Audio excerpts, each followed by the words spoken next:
Tangis Ririn Dwi Ariyanti putus hubungan dengan anak Aldi Bragi. Artis Ririn Dwi Ariyanti mengungkapkan hubungannya dengan Siti Adirakania, anak sambungnya dengan Aldi Bragi. Usai cerai dengan Aldi Bragi, Ririn Dwi Ariyanti mengaku hubungannya dengan Siti Adirakania terputus. Tiba-tiba tidak ada hubungan sama sekali, malah sedih sih.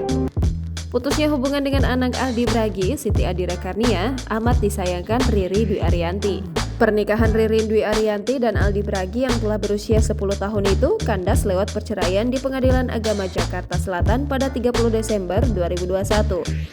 Sebelum ditalak cerai Aldi Bragi, Ririn Dwi Ariyanti mengaku sering berjuang sendiri dan tidak memiliki teman hidup. Hubungan baik Ririn Dwi Ariyanti dengan Siti Adirakania, anak sambungnya, juga terputus setelah perceraian itu.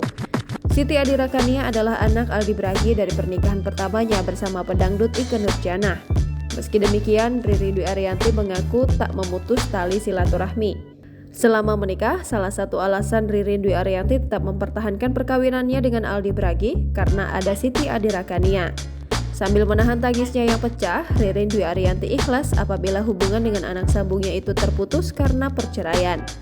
Dari pernikahannya dengan Aldi Bragi, Ririn Dwi Ariyanti dikaruniai 3 anak. Jangan lupa subscribe, share, komen, dan like ya!